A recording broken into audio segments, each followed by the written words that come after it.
In February of 1998, a film hit theaters that should have changed the sci-fi genre forever. Dark City had everything: visionary direction, a haunting aesthetic, and ideas that would later echo through the Matrix and Inception. And yet almost nobody saw it. Studio interference gutted its mystery, critics shrugged, and audiences stayed home.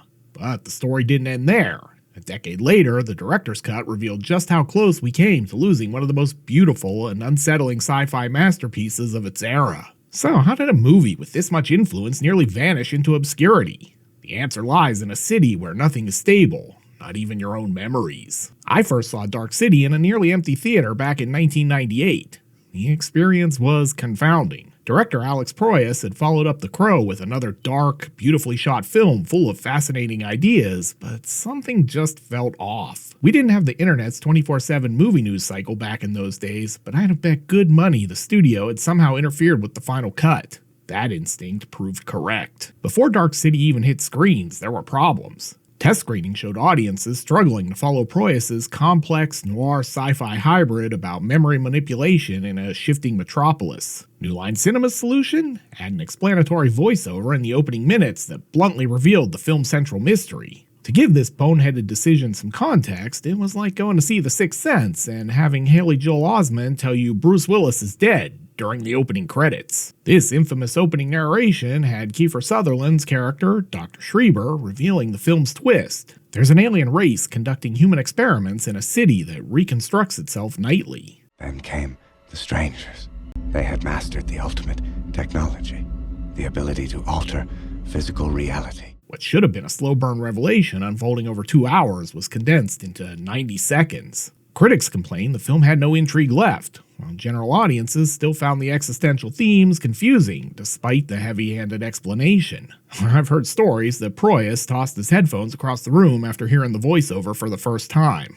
I can't confirm if he really did, but I totally get his frustration. The aftermath was predictable. Dark City opened to mixed reviews and disappointing box office numbers, earning just $27 million worldwide against its reported $27 million budget. Proyas fought against the changes, arguing audiences deserve to experience the mystery of Dark City organically, but New Line insisted on dumbing the film down, and the studio generally gets what they want. The theatrical cut's failure followed an all-too-familiar pattern: executives distrusting viewers' ability to engage with challenging material and overvaluing test audience responses. New Line's attempt to fix Dark City by oversimplifying it ironically made the film feel both too confusing and too obvious simultaneously. They wound up with neither mainstream appeal nor artistic credibility. Yet this disaster set the stage for Dark City's eventual redemption. In 2008, Proyas finally got his version released. The director's cut removed the infamous opening narration and restored 12 minutes of crucial scenes New Line had deemed too slow or too abstract. The difference wasn't just cosmetic, it transformed how the story unfolded and how audiences experienced its themes. The most significant change came with Dr. Schreiber. The theatrical cut presented him as a straightforward villainous scientist, but the restored scenes revealed his conflicted relationship with the strangers and growing sympathy for Murdoch. A key monologue showed him as another victim of the experiments, forced to serve the aliens to survive. This gave his eventual betrayal emotional weight, rather than feeling like an abrupt plot contrivance. Even these seemingly small adjustments had outsized effects. The pacing allowed tension to build naturally, like the extended tuning sequence where buildings reshape themselves. Where the theatrical version rushed through this moment, the restored version lingered on the terrifying beauty of reality warping mid-scene. The editing emphasized character reactions, making the uncanny transformations feel sinister rather than merely flashy. Shadows stretched longer, the color grading leaned harder into sickly greens and yellows, and scenes breathed where they had previously felt suffocated. Critics noticed immediately. Reviews praised how the director's cut transformed the film from a confounding misfire into a cohesive vision. Roger Ebert, who'd already championed the theatrical version, called it, quote, one of the rare cases where a director's cut fundamentally changes the film's impact. This restored version didn't just fix problems, it revealed depths no one realized were missing. Dark City found its true audience not in theaters, but on living room TVs. The late 90s home video market created perfect conditions for rediscovery. DVD players were exploding in popularity, offering better picture quality than VHS, along with special features that encouraged deeper analysis. Cable networks gave the film repeated airings where viewers could catch it halfway through and still get hooked by its visuals. What worked against Dark City in theaters, its dense plotting and layered mystery, became its greatest strength on home video. People could pause, rewind, and rewatch. The film's clues about the stranger's experiments made more sense on a second viewing, and its haunting production design held up to repeated scrutiny. Sci-Fi fans spread the word about this hidden gem through online forums, dissecting everything from the shifting architecture to the philosophical undertones. But the film isn't just an exercise in style. It has something to say, too. The stranger's experiments in the film tap into a primal fear.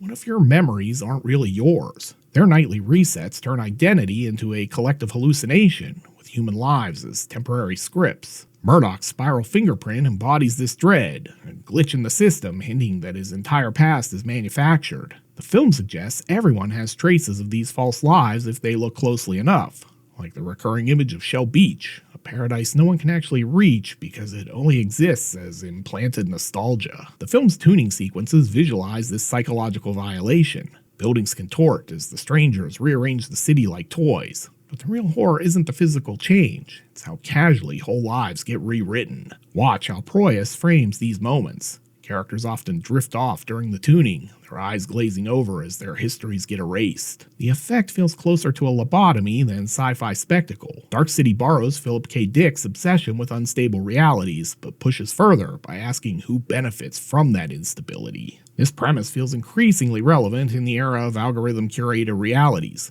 Dark City's vision of mass psychological manipulation predates social media echo chambers and deepfake technology. The film understands that controlling someone's past means controlling their future, something tech companies now exploit daily. Murdoch's breakthrough happens when he rejects preset identities entirely, even the comforting lie of Shell Beach. The genius of Dark City's setup is that it makes the audience complicit. Like the characters, viewers initially believe in the city's reality, until the reveals start unraveling it. When Murdoch finally reaches the city's edge, the truth is even bleaker than expected. There's nowhere outside the experiment, just the vast darkness of space. The ultimate prison isn't the city, it's the mind's willingness to accept whatever reality it's given. This existential dread lingers because Dark City refuses easy answers. Unlike the Matrix's straightforward rebellion narrative, Murdoch's victory is ambiguous. He does gain control over the city's tuning process, but we never see him restore other people's true memories. The film's power comes from that uncertainty, forcing viewers to question how much of their own identity is truly theirs. Dark City's shifting metropolis couldn't rely on CGI, not because the technology wasn't available, but because practical effects created a more visceral sense of unease. Production designer Patrick Tatopoulos faced a unique challenge: how to make buildings that looked like they were actually rewriting themselves every night on a modest $27 million budget. His solution blended German expressionist architecture with brute force engineering. Entire city blocks were built on massive hydraulic platforms that could tilt walls or raise sidewalks. When buildings grow during the tuning sequences, you're seeing actual physical sets bending under mechanical pressure. Unlike the Matrix's sleek digital environments, Dark City's effects feel tactile because they are tactile. The Stranger's Lair took this even further, where the oversized set made actors seem small and vulnerable against towering ceilings. This approach created psychological weight missing from pure CGI. When walls shift, you hear the groan of wood and metal. Dust falls from cracking plaster. The film's texture sells its unreality better than any digital effect could, because our brains recognize real materials straining against physics. Modern films like Inception borrow this philosophy. Its rotating hallway scene owes everything to Dark City's practical foundations. What makes Dark City's approach unique is how these effects serve the story. The Matrix's digital worlds feel clinically precise because they're meant to be perfect simulations. But Dark City's physical sets have seams and imperfections, cracks in the artifice that hint at deeper truths. When Murdoch smashes through brick to find empty darkness beyond, the moment lands because the set invites you to believe in its material reality first. Dark City doesn't just borrow from noir and German expressionism, it splices their DNA into something unsettlingly new. Take the classic noir protagonist, a disillusioned man searching for truth in a corrupt world. Murdoch fits the mold with his coat and amnesia, but the film twists these tropes. His coat isn't just stylish, it's part of the city's artificial costume, as alien as the stranger's dark suits. The city's streets have the sharp angles of the cabinet of Dr. Caligari's nightmare landscapes, but the rain-slicked pavement and neon signs feel pulled from a Raymond Chandler novel. Lighting does double duty here. Noir relies on high-contrast shadows to hide secrets, while expressionism distorts space to reflect psychological states. Dark City combines both. Watch how doorways loom too tall, or how streetlights cast unnatural greens and yellows that make skin look sickly. Even the daylight scenes feel artificial because the light angles are just slightly off, like the sun itself is part of the experiment. The sets take this even further. Where classic noir used realistic locations, Dark City's buildings warp under the stranger's control. Doors lead nowhere intentionally, recalling the impossible architecture of Lang's Metropolis. But unlike Metropolis's clean futurism, everything here feels decayed. Peeling wallpaper, cracked plaster, as if the illusion is rotting at the edges. This fusion serves the themes perfectly. Memory relies on narrative continuity, but the city constantly rewrites its own story. Noir's reliance on flashbacks becomes sinister when those flashbacks might be implants. Murdoch's investigation plays like a detective story where every clue could be planted evidence. Later films borrowed the visual style but missed this conceptual depth.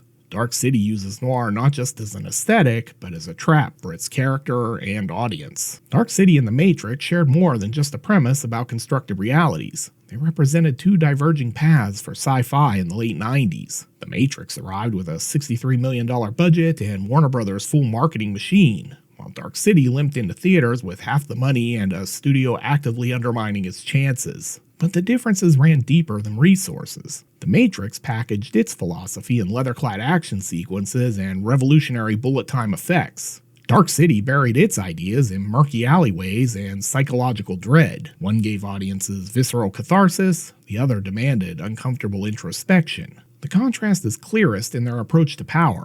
Neo's abilities let him bend the Matrix to his will with cinematic flair. Freeze frames, wirework kicks, and sunglasses cool defiance. Murdoch's tuning manifests slowly, often clumsily, with buildings groaning under the strain.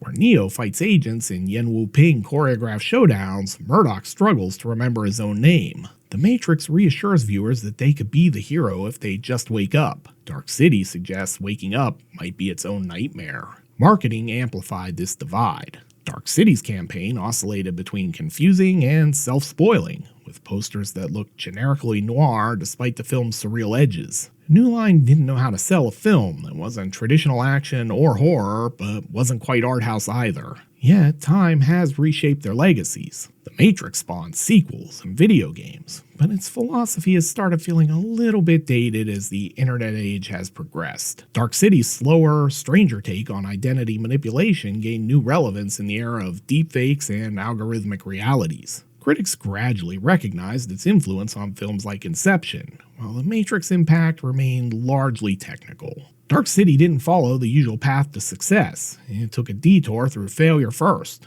The cult classic life cycle has distinct stages, and this film hit every one of them.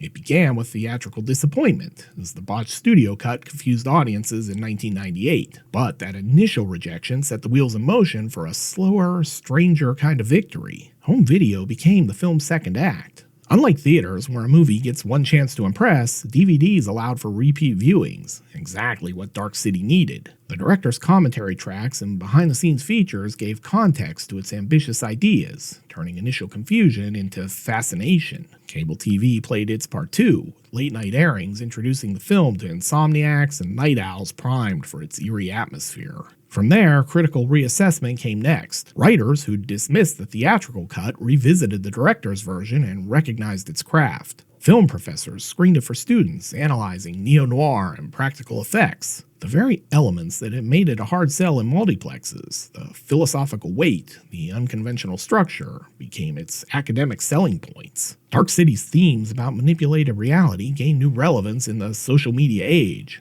proving some films are time capsules waiting for the right moment to be opened. What separates a forgotten disappointment from a cult classic often comes down to endurance. Dark City persisted through word of mouth, home media, and the simple fact that its ideas couldn't be contained by one era. Theatrical failures don't always get second chances, but the ones that do often become more interesting than straightforward hits. They carry the scars of their journey, studio interference, audience indifference, and turn them into badges of honor.